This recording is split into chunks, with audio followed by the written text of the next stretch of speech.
রসুল পীর সাহেব কেবলা জনাব শাহ সুফি মাওলানা মোহাম্মদ মাহমুদুর রহমান ভক্তগণকে তালিম দেন জিকির আজকার ও দোয়া পরিচালনার মাধ্যমে।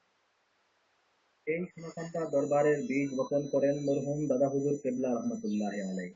কিন্তু তিনি তার পরিপূর্ণ বাস্তব রূপ অলংকার সাজানোর সময়ই পরকালের মহাপথে আল্লাহ তাআলার ডাকে সাড়া দেন।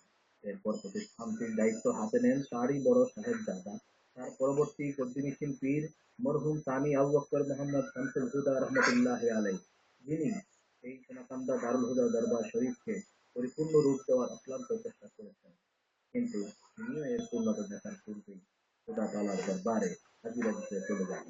সেখানেই শুয়ে আছেন মহান পিতার মহান পুত্র চিরসন্তুষ্ট, যার ভক্তের দোয়া ও অশ্রু সিক্ত হয় তাদের আত্মা। আল্লাহ তাআলা ইরশাদ করেন, আলা ইন্না আউলিয়া আল্লাহি লা খাউফুন আলাইহিম ওয়া লা হুম ইয়াহজানুন। অর্থাৎ তোমরা জেনে রাখো, ওলি আল্লাহগণ এর কোনো ভয় নেই, তারা কোনোদিন চিন্তিত হবেন না। বর্তমানে এই গুরুদায়িত্ব পালন করছেন দাদা হুজুর কেবলার প্রিয় নাতি বর্তমান পীর সাহেব হুজুর শাহ সুফি মাওলানা মোহাম্মদ মাহমুদুর রহমান সাহেব। তিনি খুব অল্প সময়ে বাংলাদেশের গ্রামাঞ্চলের মসজিদ, মাদ্রাসা, খানকা, মক্তব ও মাহফিল প্রতিষ্ঠা করে দেশ ও মুসলমান জাতি তথা সুন্নিয়তের খেদমত করে যাচ্ছেন। মহান আল্লাহ রাব্বুল আলামিন তার এই খেদমতকে কবুল করুন।